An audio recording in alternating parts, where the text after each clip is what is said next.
Dear students, welcome to my channel.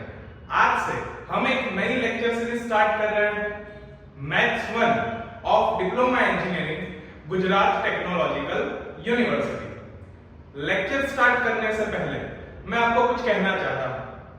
बहुत सारे बच्चे जिन्होंने इंजीनियरिंग में एडमिशन लिया है, तो शुरू में ऐसा लगता है कहां पे आ गए भैया, और साथ में मैथ्स की दिक्कत तो होती ही है।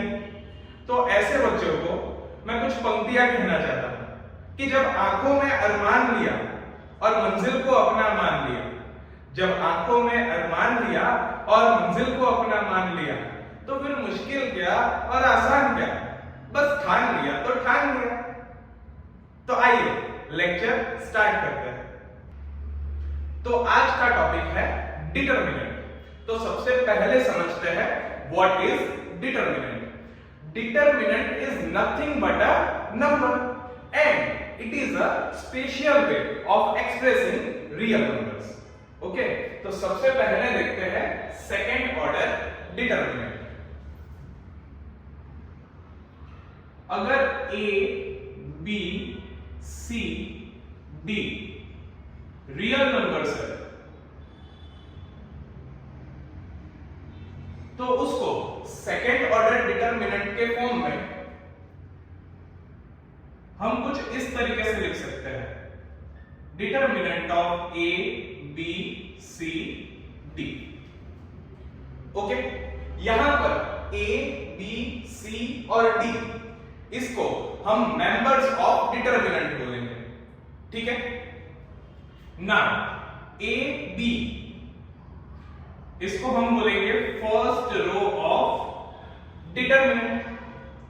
सी, डी इसको हम बोलेंगे second row of determinant. A, C इसे हम बोलेंगे first column of determinant. B, D इसको हम बोलेंगे second column of determinant. Okay, A, D इसे हम बोलेंगे principal diagonal of determinant. B, C इसे हम बोलेंगे सेकेंडरी डायगोनल ऑफ डिटरमिनेंट। ठीक है, तो ये सेकेंड ऑर्डर डिटरमिनेंट का कुछ बेसिक कंसेप्ट हो गया। ओके, अभी मान के चलिए कि आपको ऐसा बोला है कि find the value of second order determinant, या फिर ऐसा भी बोल सकते हैं कि expand the second order determinant, या फिर ऐसा भी बोल सकते हैं कि find the solution of second order determinant. तो उसके लिए हमारे पास फॉर्मूला है कि product of members of principal diagonal minus product of members of secondary diagonal. यानी कि सपोज मुझे determinant of A, B, C, D की वैल्यू फाइंड करनी है, तो फॉर्मूला क्या हो जाएगा, product of members of principal diagonal यानी कि A into D minus product of members of secondary diagonal यानी कि b इंटू सी। सो इसकी वैल्यू हमें क्या मिलेगी, AD माइनस BC। ठीक है, तो अभी एग्जांपल स्टार्ट करते हैं। Question 1, find the value of determinant of 2, -3, 5, 4। Okay, तो सबसे पहले तो जो क्वेश्चन है उसको हम लिख लेते हैं, डिटरमिनेंट ऑफ 2, -3, 5, 4।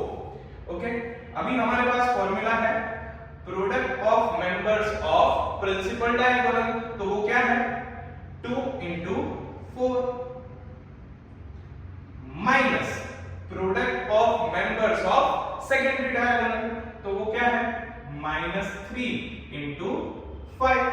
ओके, नाउ 2 4 जा 8 माइनस 3 5 जा 15, लेकिन यहां पर माइनस मल्टीप्लाई बाय प्लस है, तो ये क्या हो जाएगा -15। नाउ 8 माइनस माइनस प्लस 15, तो इसका आंसर क्या हो जाएगा 23.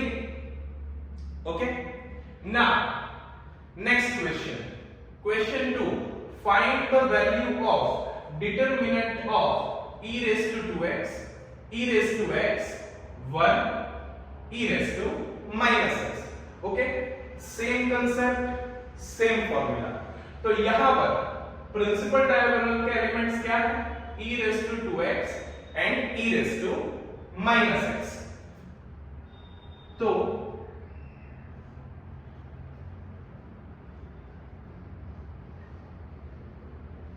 हम यहां पर क्या लिखेंगे, e raised to 2x into e raised to minus x minus secondary diagonal के मेंबर्स क्या है, e raised to x and 1, so e raised to x into 1. now e raised to 2x into e raised to minus x, base same है, multiplication है, तो power का क्या होगा, summation. सो 2x plus minus x, ये हो जाएगा x. So e raised to x minus e raised to x into 1, तो ये क्या हो जाएगा e raised to x. now e raised to x minus e raised to x 0. okay, now next question, if determinant of a b c d is equals to 5, then find the value of determinant of 3a 3b 3c 3d. Okay, तो सबसे पहले तो हमें जो condition दी हुई है उसके ऊपर से डिटरमिनेंट को एक्सपांड करते हैं. सो यहां पर गिवन है determinant of a b c d is equals to 5. तो इसको एक्सपांड हम कैसे करेंगे, ad minus bc is equals to 5. Okay, इसे बोल देते हैं इक्वेशन 1. ओके, नाउ हमें जिसकी वैल्यू फाइंड करनी है वो लिखते हैं. तो determinant of 3a 3b 3c 3d. सो यहां पर जब हम इसको एक्सपांड करेंगे तो ये क्या हो जाएगा, 3a into 3d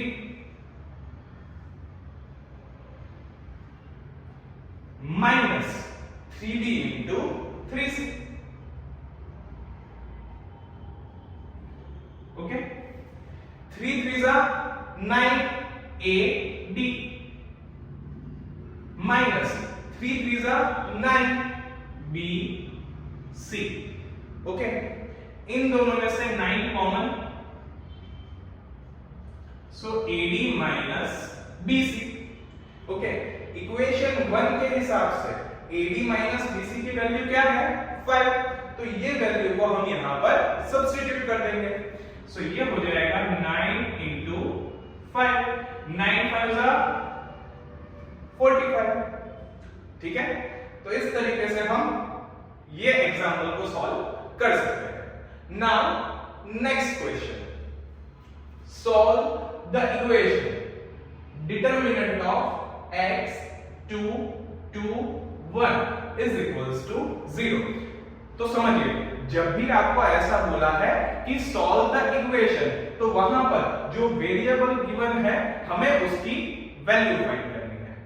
ठीक है, सो यहां पर जो दिया है वो लिख लेते हैं. Determinant of x 2 2 1 is equals to 0.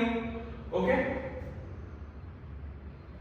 So second order determinant को उसी तरीके से एक्सपांड करते हैं जैसे हमने ये सम्स में किया. So x into 1 minus 2 into 2 is equals to 0. Okay, x into 1 x minus 2 2s are 4 is equals to 0. So x minus 4 is equals to 0. Minus 4 सामने जाएगा, so x is equals to 4. Answer. ठीक है, now moving forward to last question, solve the equation determinant of x plus 3 4 x minus 2 5 is equals to 0। Okay, तो यहां पर भी same उसी तरीके से सबसे पहले जो गिवन है उसे लिखते हैं। So x plus 3 4 x minus 2 5 is equals to 0। Okay, expand करते हैं। So x plus 3 into 5 minus 4 into x minus 2 is equals to 0। Okay, 5 को यहां पर अंदर मल्टीप्लाई कर देंगे तो ये क्या हो जाएगा 5x प्लस 5 3 15 माइनस 4 को अंदर मल्टीप्लाई करते हैं तो minus 4 into x minus 4x minus 4 into minus 2 plus 8 is equals to 0। Okay, now 5x minus 4x x plus 15 plus 8 23 is equals to 0. So x is equals to plus 23 सामने जाएगा तो minus 23. Okay, सो इस तरीके से हम second order determinant के examples को solve कर सकते हैं। आई होप ये लेक्चर आपको अच्छी तरीके से समझ में आ गया होगा। So thank you for watching my video and don't forget to subscribe my channel.